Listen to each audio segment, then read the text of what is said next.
Quero chamar aqui no palco Márcio de Souza, bom dia. Bom dia, Márcio. Bom dia, Wagner, tudo bem? Tudo jóia, excelente, é um prazer ter você aqui com a gente. A Prazer é todo Práctica, meu, Wagner. que é uma parceira de tempos e tempos, né, Márcio? Com certeza. Wagner, obrigado pelo convite. A minha reestreia aqui, já tive outras vezes aqui no bate-papo com vocês. Estou muito feliz. Gostaria de parabenizar também o Vinícius e o Murilo pela palestra. Enfim, foi brilhante o tema. Muito Fantástico. importante e interessante. Gostei bastante.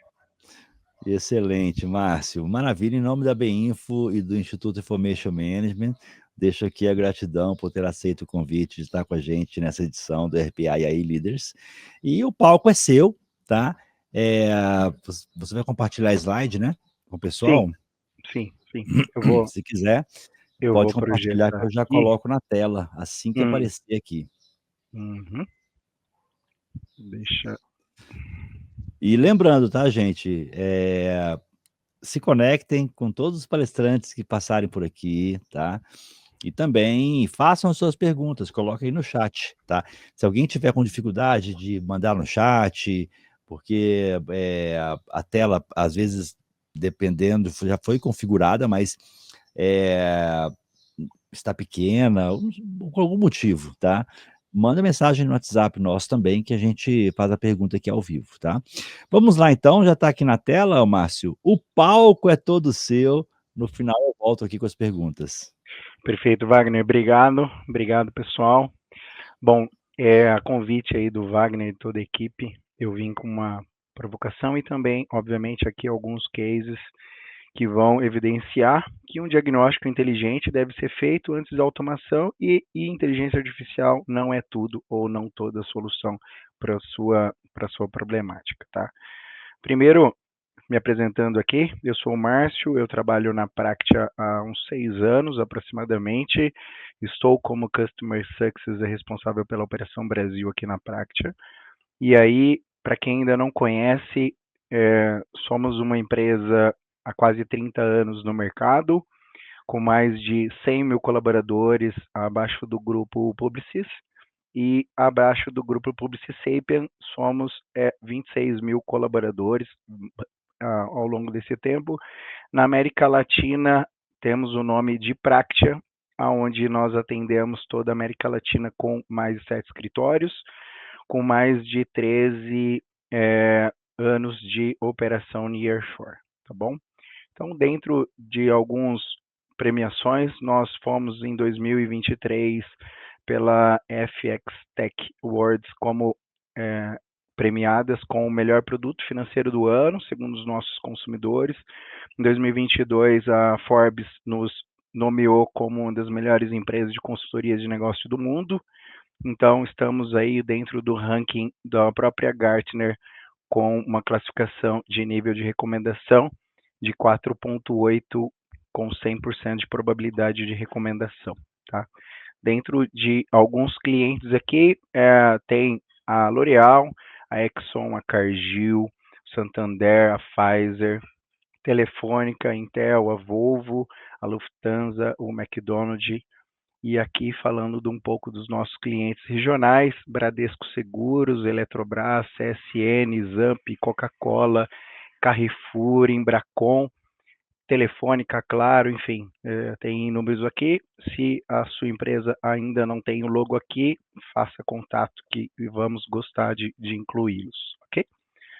Dentro das tecnologias no qual a Practia tem como principais parceiros, tanto Microsoft, Google, AWS, Salesforce, Adobe, aí dentro das ferramentas de automação UiPath, somos Platinum Partner, Automissionware, somos VSP, Rocketbot e BotSeat, ou seja, é uma empresa agnóstica que trabalha com as ferramentas de topo de mercado, as mais recomendadas da Gartner. Em cima disso, somos reconhecidos pelo resultado que a gente tem demonstrado para o mercado nos últimos anos, tá bom? Feito o momento jabá aqui, eu gostaria de iniciar com uma provocação. Toda área de negócio é uma área de tecnologia. Por mais que algumas empresas ainda não tenham esse viés, o que eu digo sempre que é uma questão de sobrevivência. Esse slide aqui, a gente gosta muito de reforçar a mensagem, porque a gente está no centro e esse centro ele traz um viés importante ao longo dos anos, né? Quando a gente começou a falar sobre tecnologia, a tecnologia lá nos anos 60 e 70, né? Quem mandava eram os negócios e, obviamente, a área de tecnologia era vista como um custo. Eu sei que algumas empresas no qual vocês possam estar inseridos ainda vejam a área de tecnologia como uma área de custo e, obviamente, isso ainda é um momento que as empresas vão ter que passar. Pensando no momento de evolução, quando a gente passa para um momento de colaboração, a gente avança ali pelos anos 80, a área de tecnologia começa a ganhar um espaço, né? Então surge a ideia de colaboração e aí surgem também os sistemas integrados, os RPs e uma comunicação um pouco mais ágil. Mesmo assim, as áreas de negócio continuam dominando o mercado e a TI passa a ser uma parceira, porém ainda não protagonista dentro desse jogo. Aí, nos anos 90, obviamente, a gente tem uma mudança radical, onde as empresas conseguem utilizar a área de tecnologia para se diferenciar. Então, quem tinha sistemas mais avançados, quem conseguia analisar os dados, era quem se destacava no mercado. Então, tinha as vantagens competitivas. E a área de tecnologia deixa de ser apenas suporte e vira estratégia. Porém, a gente está num outro momento, e esse momento não tem muito tempo, aonde a área de negócio passa a ser uma área de tecnologia e a área de tecnologia passa a ser uma parte do negócio. Então, ele não está do lado, ele não está abaixo e ele não está acima. A área de tecnologia está ao centro das áreas de negócio, ou seja, ele é o coração dessa operação. Então, eu digo que sem tecnologia não há como sobreviver, não há como evoluir, e as empresas digitais não são apenas empresas com tecnologia, são empresas cujo o modelo depende de tecnologia para existir. Ou seja, não estamos falando de uma tendência, estamos falando de um status de sobrevivência. Então, quem não coloca tecnologia no seu centro corre um risco de desaparecer.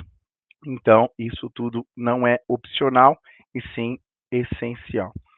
Falando um pouquinho sobre essa mudança de paradigma que, por incrível que pareça, pode parecer incomum para algumas empresas, a gente precisa voltar num tema e reforçar que para que a gente tenha o centro tecnológico dentro das áreas de negócio, nós precisamos preparar as pessoas para associar a tecnologia como uma habilidade no ambiente digital. E para isso a gente precisa desenvolver o que nós chamamos de destreza digital. Quem aqui já não viu um currículo, já não montou o currículo aonde software colocava como habilidade conhecimento pacote Office? Então eu sou da época de que meu pai comentava que o curso de datilografia iria revolucionar o mercado e eu fui e fiz o curso de datilografia. E depois o curso de informática básica para que eu pudesse colocar no meu currículo.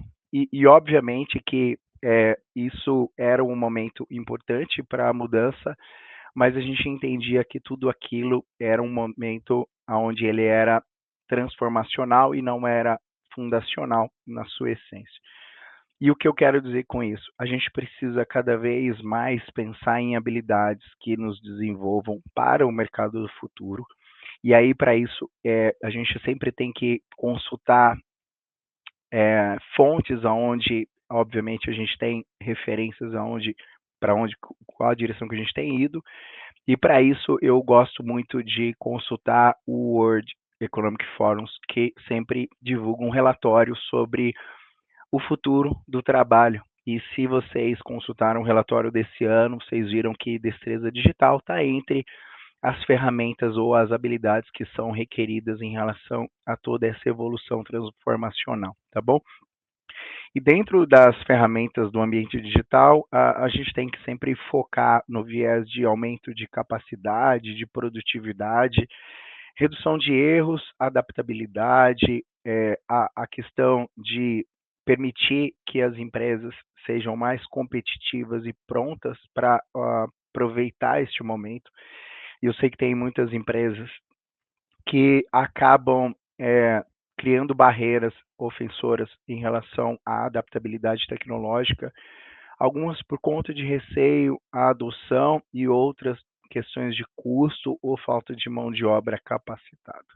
Porém, a gente sabe que a formação ela é do indivíduo e o indivíduo precisa estar sempre em aprendizado contínuo, e isso, obviamente, tem uma parcela de responsabilidade das empresas, mas ainda é discutível em relação a quem tem a maior responsabilidade, se é o indivíduo ou se é a empresa em relação à formação dessa capacidade tecnológica, tá? O que é indiscutível que a gente precisa continuar se adaptando às novas tecnologias. Em questão de adaptação, a gente surge no momento o hype ou a palavra do copiloto. E quais são os resultados dos copilotos hoje na sua organização? Então, saiu um relatório publicado recentemente, onde ele traz alguns números e números que são importantes e desafiadores. Para a questão de produtividade do time técnico, o time desenvolvedor, o uso de Copilot melhora 26% da capacidade produtiva dessa mão de obra. E, por incrível que pareça, os maiores beneficiados não são os desenvolvedores de habilidade sênior. E eu explico por quê. Os desenvolvedores de habilidade sênior, quando utilizam copilotos, identificam vários erros em relação à geração desse código pelos copilotos. E quem se beneficia de uma maneira mais estratégica acaba sendo os desenvolvedores plenos. Por quê? O desenvolvedor sênior vê que tem erro e ele prefere codar ali ao invés de utilizar um Copilot, uma LLM para construir seus códigos. O que, obviamente, ali traz uma garantia, uma segurança em relação ao código e, por outro lado, perde a questão de produtividade, tá? Isso são só referências, não estou dizendo que isso aqui é uma verdade absoluta ou incondicional. E outro ponto aqui que eu trago em destaque, que é super interessante o resultado, que é que a média dos usuários que conseguem completar as atividades ou as tarefas aumenta em 29%, aproximadamente 30% em relação à produtividade, em relação à precisão dos dados. Imagina o seguinte, você tem um assistente, esse assistente sendo utilizado de uma maneira eficiente, ele pode melhorar em até 30% a produtividade. Ou seja, você consegue aumentar a sua capacidade sem aumentar o teu custo operacional com o uso dos copilotos. Isso são dados aqui de um relatório publicado recentemente. A fonte, depois eu compartilho esse material, vocês podem consultar toda a referência e toda a documentação completa, tá? Qual que é o cenário aqui? Obviamente, isso aqui é uma fotografia e ela já mudou e ela está mudando, e se eu tirar daqui 2 semanas vai mudar, mas existe ainda um mercado de investimento até 2029 de 31 ou 32 bilhões de dólares que serão investidos em hiperautomação, tanto RPA quanto inteligência artificial. A questão de investimento de inteligência artificial Latam, em torno de 25%, com uma expectativa de 70% na redução do tempo de implementação e execução dos processos. Tá? Então, a grande sacada é que há investimento, há oportunidade, há crescente, o mercado acredita ainda e continua acreditando que essa transformação ela vai respeitar e vai seguir uma curva exponencial que tem seguido nos últimos 2 anos, e as áreas continuam reinvestindo, investindo em pesquisa e desenvolvimento em mais 50%, e essa é uma previsão já para o próximo ano, tá? Então, o RPA, ele, junto com outras ferramentas, tem auxiliado a questão de redução de erros operacionais, e a América Latina tem sido uma grande oportunidade para esse investimento, ou onde a gente está localizado em relação à adoção de demanda nesse segmento. Porém, a gente sabe o seguinte, nem tudo é viável e nem tudo deveria ser automatizado pela área de tecnologia. Mas como que a gente muda um pouco esse cenário? A nosso viés e sempre a nossa recomendação é praticar a democratização da tecnologia. Eu venho, quando eu fiz o curso de Access, pedir acesso à base de Access era uma dor, era quase um parto ali em relação a uma necessidade versus complexidade de TI. E eu vejo que hoje as áreas de negócio têm acesso a muitas ferramentas e essas ferramentas têm auxiliado e acelerado a questão de desenvolvimento das suas soluções. E isso porque a área de tecnologia já não tem capacidade e há bastante tempo não vai ter capacidade de conseguir atender toda a demanda das áreas de negócio. E a solução que a gente vê é que as áreas de tecnologia, ou que a gente costuma comentar, usar, é automação centralizada a um centro de excelência, o que faz o viés onde a complexidade maior tem que ser centralizada, governada através de um centro estratégico das companhias, porém existe toda uma cauda longa que existe a oportunidade das áreas de negócio estarem desenvolvendo suas soluções com baixa complexidade, baixo risco, com governança e, obviamente, ali sendo orquestrado localmente. Então, imaginem que toda essa adoção de democratização, ela visa atender o que normalmente as áreas de TI, as áreas de tecnologia e automação acabam não cobrindo, que é toda aquela solução onde garante o retorno de 2 horas por mês daquele processo, mas ainda continua sendo uma dor daquela área de negócio que, então, se você não vai fazer TI, me dê ferramentas e a partir daí a gente fala de democratização com governança. Isso tudo é transformacional dentro do conceito e falando um pouco sobre o que é esse movimento de transformação, a gente tem duas forças aqui inversamente para que a gente consiga ter essa visão. Né? A primeira é a velocidade e a segunda é a direção. E quando a gente está falando sobre essas duas forças, vamos imaginar que a gente está pilotando um carro. E esse carro, ele indica a velocidade e o quão rápido a gente está indo para determinada direção. E a direção, ela é o balizador e a gente precisa cruzar essas variáveis e a gente surge dentro desses 4 cenários. O primeiro cenário, que é o cenário de evolução, onde a gente tem uma velocidade baixa, uma direção incerta, onde isso ainda caminha entre um nevoeiro, a gente avança, mas ainda não sabe para onde. Então, as organizações ficam normalmente aqui, fazendo ajustes tímidos, com pouco investimento. O risco é simplesmente de estarem ficando para trás em relação a toda a evolução do mercado. O segundo ponto é o ponto da construção. O ponto da construção, a velocidade continua sendo baixa, mas a direção já tem clareza, já é sólida, mas ele ainda trafega no movimento lento. É ideal para quem prioriza a estabilidade, mas ainda assim a parte de competitividade ele acaba ficando a quem o mercado tende a cobrar. Então ele fica um pouco inferior. Quando a gente fala em revolução, aí sim a gente tem uma velocidade alta, porém um risco em relação à direção. É como se a gente estivesse acelerando o carro sem saber ao certo para onde a gente estava indo.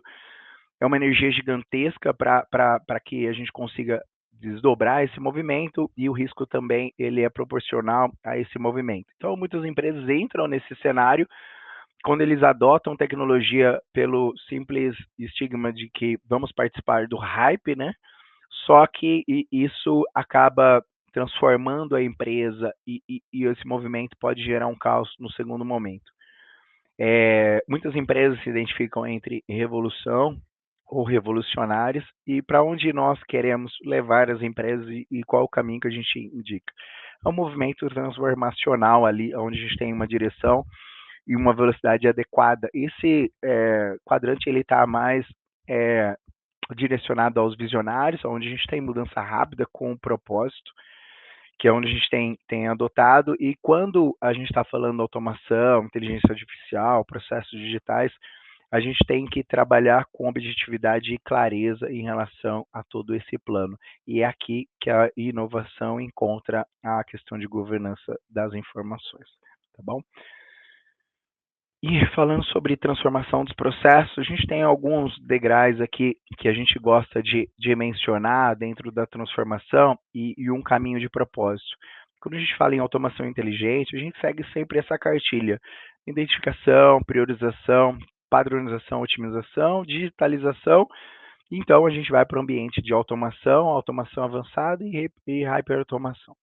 E aí, a hyperautomação é quando a gente tem uma escala de complexidade alta e, a partir daí, as empresas vêm se transformando digitalmente. Porém, a gente tem agora há alguns anos, porque eu sou da década de 80, a inteligência artificial como ferramenta acessível para as empresas, e a partir da inteligência artificial a gente tem alguns gatilhos, onde toda essa parte de identificação, priorização, padronização, otimização, ela passa para o ambiente de inteligência artificial, ou seja, a gente acelera muito essa jornada. E é aqui, nesse momento, que eu quero falar com vocês, eu quero também apresentar a questão dos casos aplicados com inteligência artificial na parte de diagnóstico dos processos. E por que que o diagnóstico antecede o design ou o desenvolvimento? Primeiro que, sem um movimento onde a gente faça o diagnóstico, o que está vindo são suposições. Eu vou contar uma hipótese que acontece em outros países, e obviamente não acontece no Brasil, onde a área de negócio documenta o processo do estado atual com todos os riscos e falhas e pede para a área de tecnologia automatizar aquele processo. E a área de tecnologia, com o viés de entrega, identifica que aquilo é uma entrega de valor, porém não classifica os riscos envolvidos em relação a essas documentações. Acaba sendo desenvolvida aquela automação e o que gera é um gargalo em relação à sustentação e o retrabalho em relação a todo esse risco que foi implementado. Quando a gente utiliza o inteligência artificial como uma ferramenta de captura de oportunidade, o que está sendo identificado? Exceções, variações, gargalos e oportunidades. E dentro dessas oportunidades, o que se gera é uma automação ou uma proposta de desenvolvimento mais direcionada ao máximo impacto e o retorno sobre esse investimento.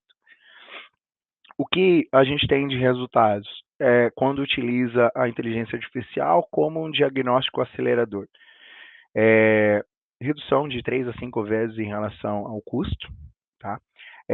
Também uma redução significativa em relação às quebras das automações que são desenvolvidas sem o uso de um design com o uso de ferramentas que competem à inteligência artificial.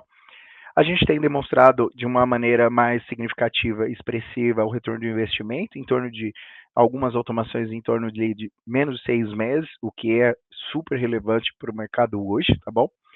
E principalmente a garantia da credibilidade, uma vez que aquela automação ela continua sendo executada da maneira que deveria ser executada, tá?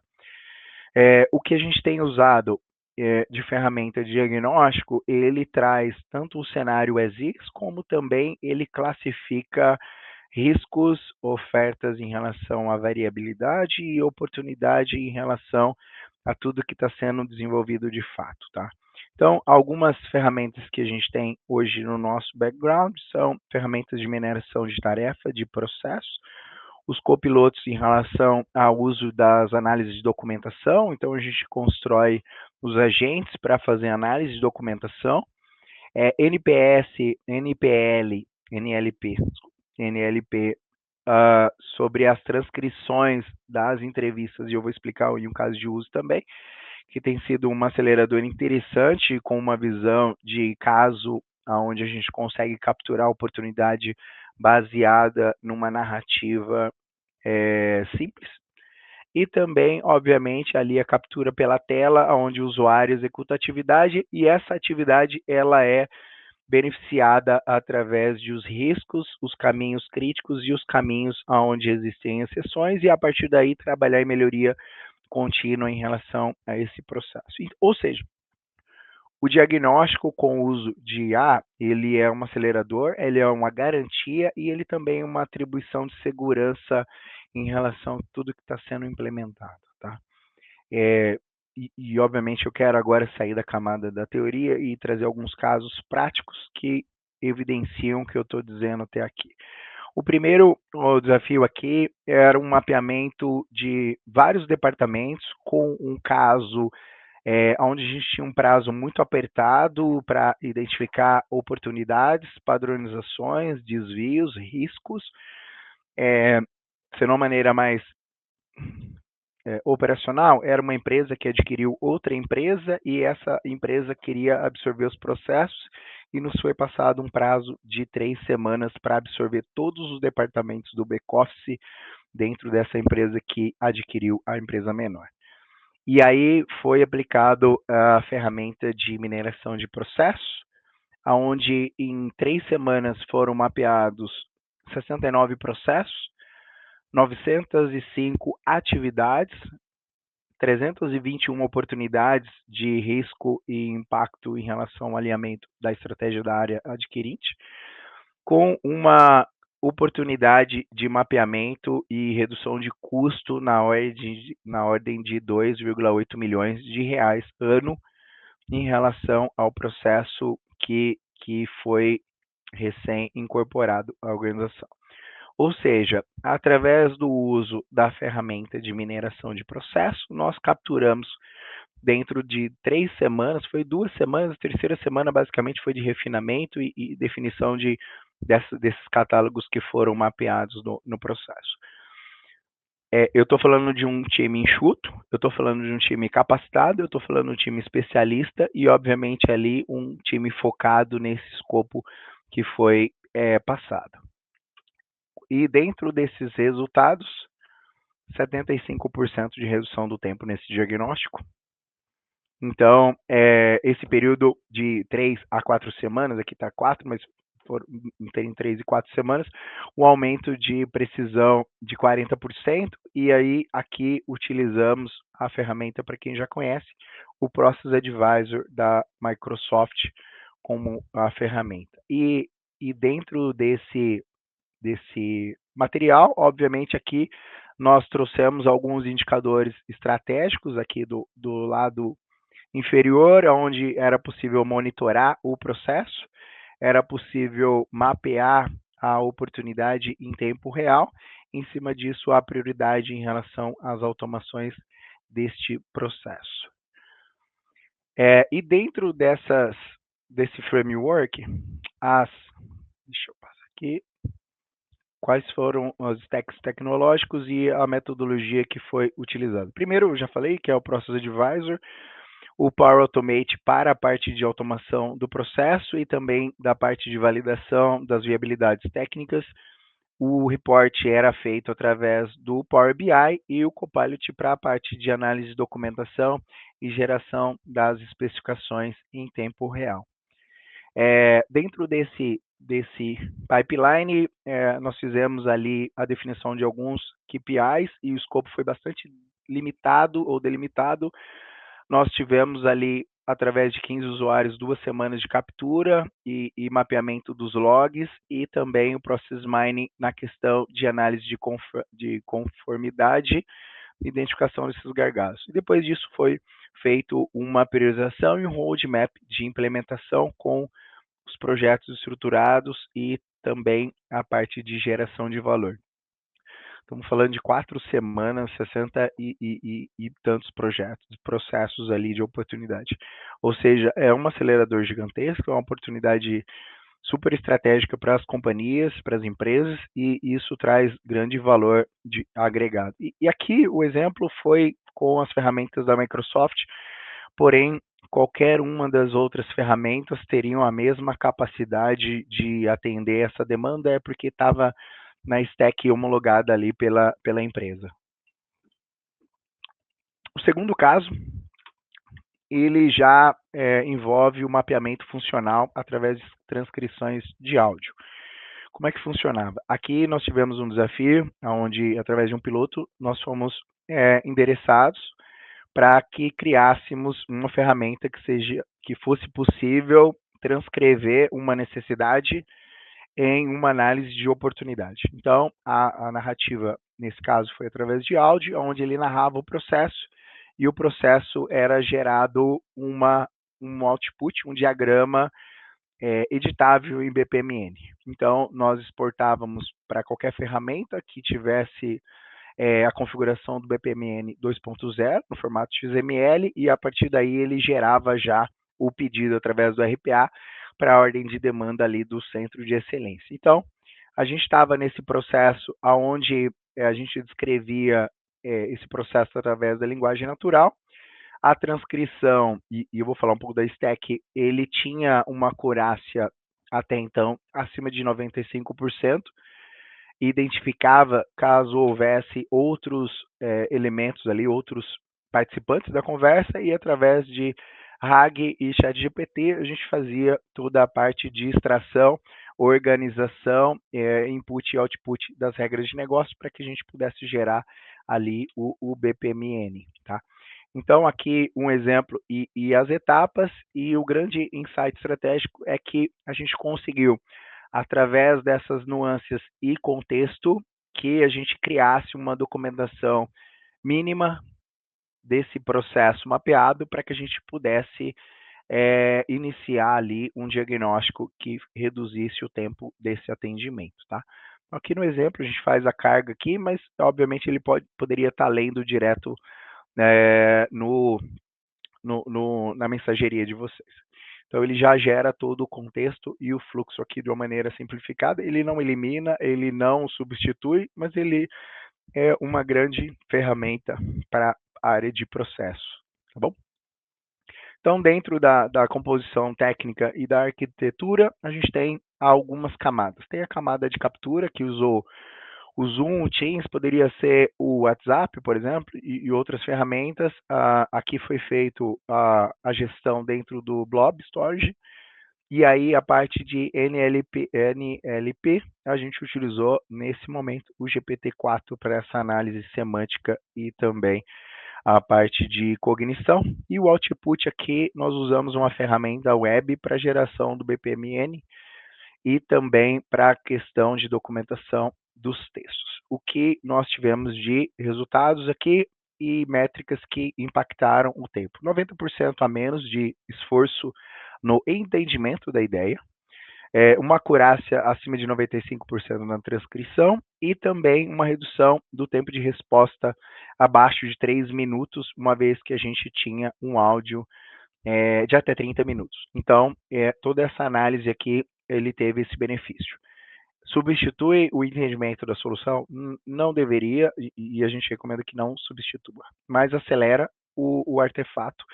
Imagina isso aqui conectado a uma RPA gerador de valor e uma análise de um indicador estratégico, porque ele pode impactar e, obviamente, ele pode trazer o resultado de ranking em tempo real para cada ideia mapeada pelas áreas de negócio, e isso traz um benefício super interessante para as companhias, tá bom?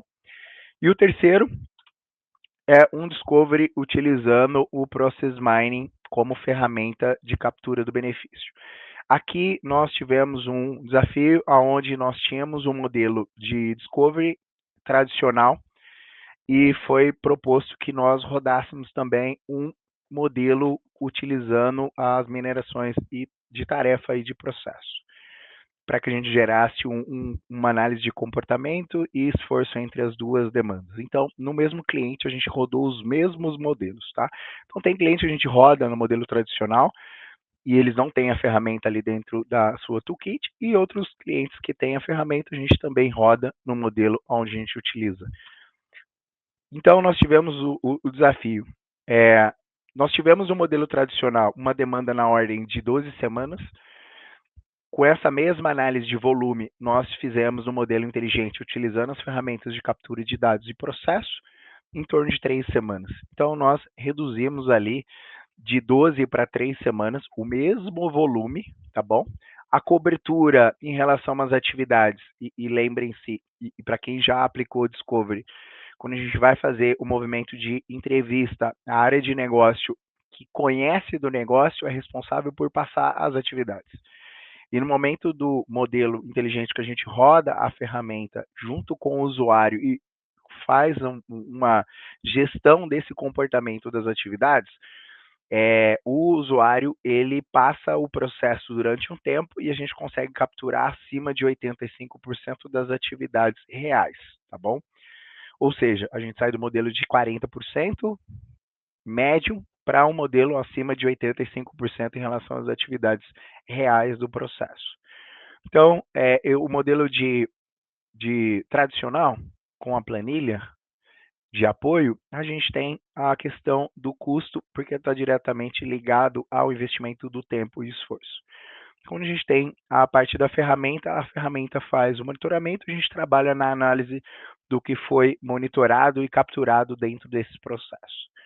Dentro dessas ferramentas, nós usamos a suíte da UiPath, então utilizamos tanto o Task como o Process Mining, o Task Capture para capturar as telas, o Automation Hub para organizar as ideias e gerenciar todas as oportunidades e classificar dentro das que gerassem mais valor. Ou seja, saímos de 12 para 3 semanas, uma precisão acima de 90%, uma cobertura de 85% para mais e com custo de 66% menor do que o modelo tradicional.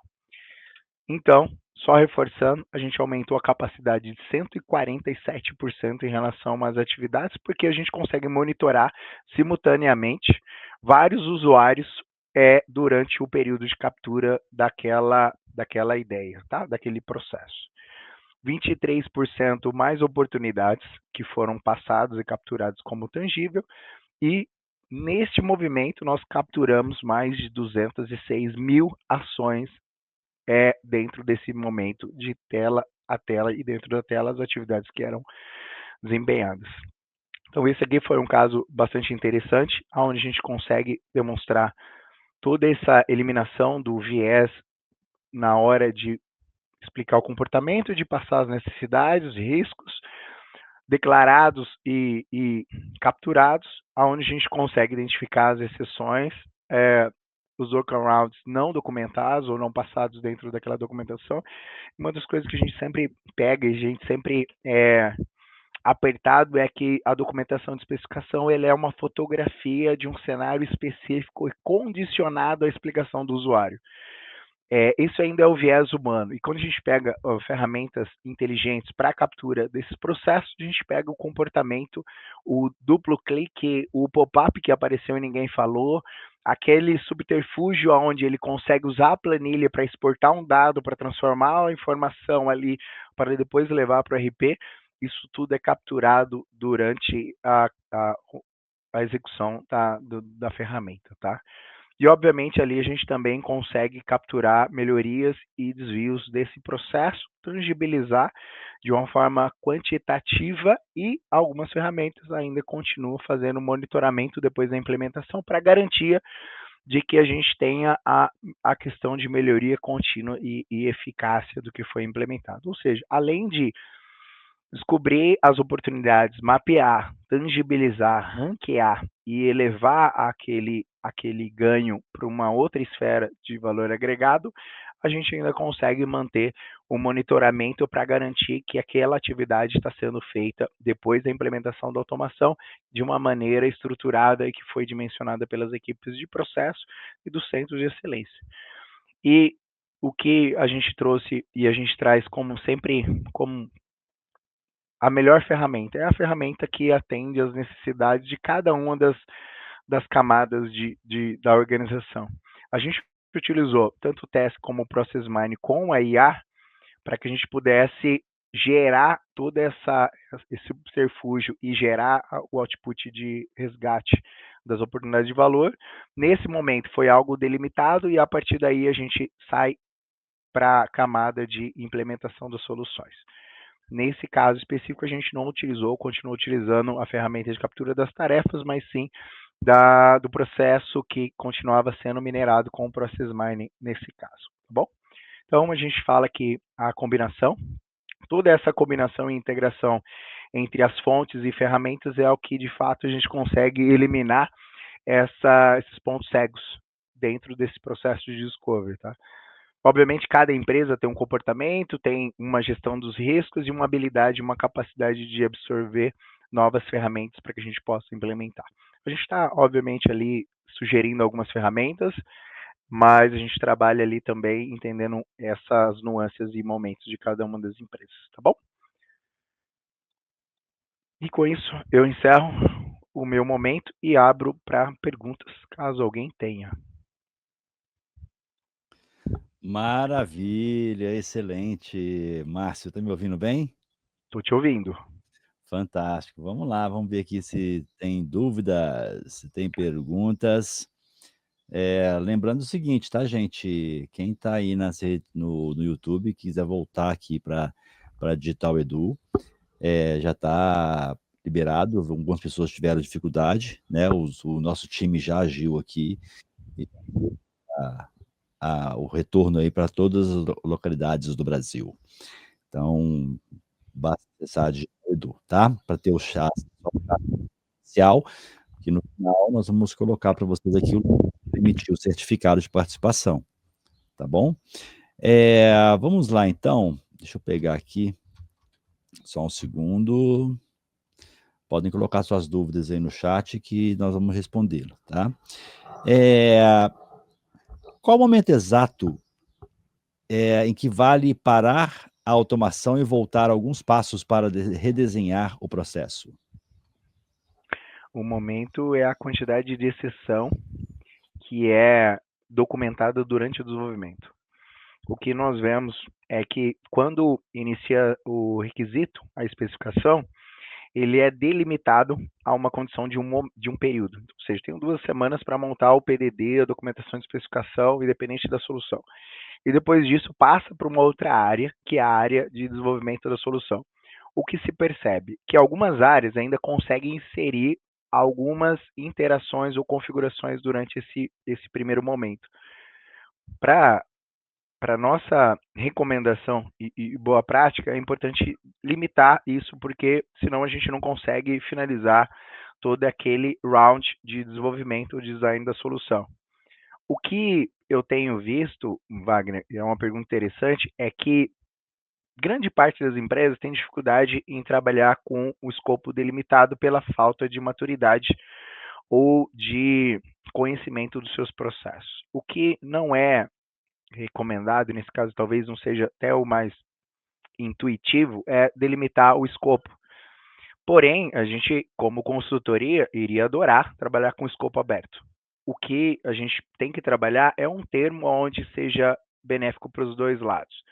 Então, a gente trabalha com o momento de entregas de features, e então, para cada uma das features, a gente vai incrementando ao longo do projeto, para que a gente tenha essas limitações e entenda também o momento de encerrar a janelinha de receber novas demandas para que a gente consiga concluir. Ótimo, vamos lá aqui, ó. Tem a pergunta do Carlos Dias. A maturidade de dados é um dos pilares do diagnóstico. Como avaliar essa maturidade antes de decidir entre RPA, workflow, agentes de IA? Perfeito. Bom ponto. Esse é o primeiro momento, né? O momento onde a gente tem a garantia, ou nós fazemos uma validação em relação aos dados. Quem vai trazer um pouco da maturidade à validação é as estruturas de dados e da área de negócio, onde a gente entende que a informação é o suficiente para que a gente consiga seguir com o diagnóstico das soluções, independente da ferramenta. Então, o que a gente chama aqui nas 2 primeiras semanas é a qualificação desses dados. Em cima dessa qualificação é criado um critério mínimo de aceite em relação à qualidade do dado que vai ser gerado. Dependendo das empresas, a gente sabe que tem uma dificuldade e elas não têm a maturidade de gestão desses dados, e também a gente tem algumas dificuldades em relação ao acesso a esses dados em algumas organizações, porque dependendo da ferramenta ali, cada ferramenta trabalha com um critério de validação de segurança, e a gente precisa entender qual é o momento. Então, eu digo que as 2 primeiras semanas é a semana de gateway entre segue ou não segue em relação à qualidade dos dados. Normalmente a gente faz um critério de aceite, esse aceite é configurado ali como um acordo de negócio para a área de negócio, para a área de tecnologia e para a consultoria. Tá? Oh, bacana, vamos lá. O Lucas, no case 2, qual era o nível de maturidade da empresa em relação a processos? Existia time de processos internos? Processos mapeados ou modelados? Existia o time de processo, o que faltava era a qualificação em relação à tecnologia. O que nós fizemos? nós treinamos esse time de processo para que participasse conosco dentro do plano do diagnóstico. Então, eles foram treinados por 40 horas durante a primeira semana para que eles também fossem qualificados para seguir o processo. Então, nesse caso, o time existia, eles não tinham conhecimento tecnológico, nós qualificamos o time para depois trabalhar em relação ao plano do diagnóstico.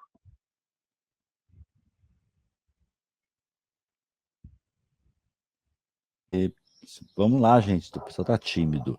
Carlos, quais sinais mostram que a empresa está usando automação como curativo e não como uma melhoria estrutural baseada em diagnósticos? Eu gosto desse termo, né? A automação, às vezes, ela supre uma deficiência de uma tecnologia específica. Existem sinais onde existe alto risco, baixo valor agregado, com investimento de infraestrutura gigantesco. Então, as automações já implementadas, elas precisam ser revisitadas, ser qualificadas e ser reclassificadas. Então, as empresas ainda têm dificuldade para desligar as suas automações implementadas. Esse é um paradigma que a gente precisa sempre revisitar. Sustentação não necessariamente precisa só ser agregadora de novas automações. Precisa ter uma cultura de ressignificar em relação às automações que foram implementadas. As automações que foram implementadas, em algum momento do processo que foi transformado, ele já não se faz necessário com aquela configuração. Ou ela é revisitada e desconectada, ou ela é reavaliada, ajustada, configurada, ou em algum momento precisa ser substituída tecnologia por uma integração, por exemplo. Boa, tem mais uma pergunta aqui da Mariana. Mariana Gonçalves. Bom dia. Qual é o erro de diagnóstico mais comum que vocês veem nas empresas que querem colocar a IA em tudo, antes mesmo de atender o processo? De entender, desculpa, desculpa, Mariana. Não imagina. A Mariana disse a resposta na pergunta, né? As empresas, antes de entender o processo, trazem a ferramenta. O que a gente tem visto é algumas empresas adquirindo ferramentas para depois entender ou buscar casos de uso. Oi, Então, nesse caso. Tá ouvindo?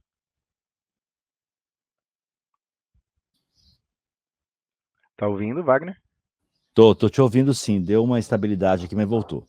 Ah, tá. Então, o que eu disse, e só parafraseando, é que entender é necessário antes de adquirir uma ferramenta. Inteligência artificial não é para tudo, e talvez nem para toda a organização ainda, uma vez que não entende comportamento e os riscos envolvidos dentro da tecnologia. Porém, a gente tem um outro paradigma, onde todo mundo quer usar, porque entende que o vizinho está usando, e é impossível que o vizinho está usando algo que é incerto. Então, a recomendação é se preparem, monte uma base, tenham uma estrutura, saibam onde utilizar, quais são as limitações e quais são os custos envolvidos em uso de inteligência artificial. Bacana, vamos lá. Eu acho que sem mais perguntas. Vamos lá, ô Márcio, quero deixar aqui aberto, né, para você falar para gente como encontrar, né, a Práctia. Vocês já estão confirmados para maio, né, no maior evento de RPA em São Paulo? Com certeza, Wagner, estaremos lá, estarei lá esse ano. Esse ano eu não consegui, mas o próximo ano eu estarei lá com certeza. A gente tem em todas as redes sociais, então tanto o LinkedIn, quanto o Instagram, como o Facebook, a gente tem também nossa plataforma. Nossa plataforma que a gente tem mais interação é o LinkedIn de fato, onde a gente tem várias vagas publicadas e sempre artigos publicados e referenciados. A gente tem, eu deixei aqui meu LinkedIn, obviamente eu conecto com todos os pontos ali que se vocês precisarem, quiserem nos bastidores também tirar alguma dúvida, falarem um pouquinho sobre algum dos casos e também pedir que a gente entenda o caso de vocês para ver se é possível a interação com algum dos cases que a gente apresentou também, eu fico à disposição. Fantástico, Márcio, excelente. Foi um prazer ter você aqui com a gente. Pessoal agradecendo aqui, né, parabenizando pela apresentação que você fez. E em nome do IMA, do Instituto Information Management e da ABInfo, novamente aqui eu reforço a nossa gratidão pela parceria constante e por ter aceito o nosso convite de estar aqui hoje nessa edição de novembro do RPA e AI Leaders. Ok? Obrigado, Wagner. Eu agradeço também. Obrigado, parabéns pelo evento, sempre muito enriquecedor. Fico feliz em poder contribuir de alguma forma. Eu acho que esse é um movimento e um momento importante para que a gente mantenha sempre o time engajado, as empresas, e também consiga estabelecer essa troca entre todas as empresas e consultorias. Maravilha. Um abraço para todo o time da Practia, ok? Nos encontraremos com certeza em São Paulo em 2026, no RPA, né, do Digital Tech Show, que mudou ali o nome para esse ano, Ficou que é o legal. maior evento aí de RPA e tecnologia do Brasil. Um Perfeito. abraço, Márcio. Abraço, gente. Até mais. Obrigado, Wagner.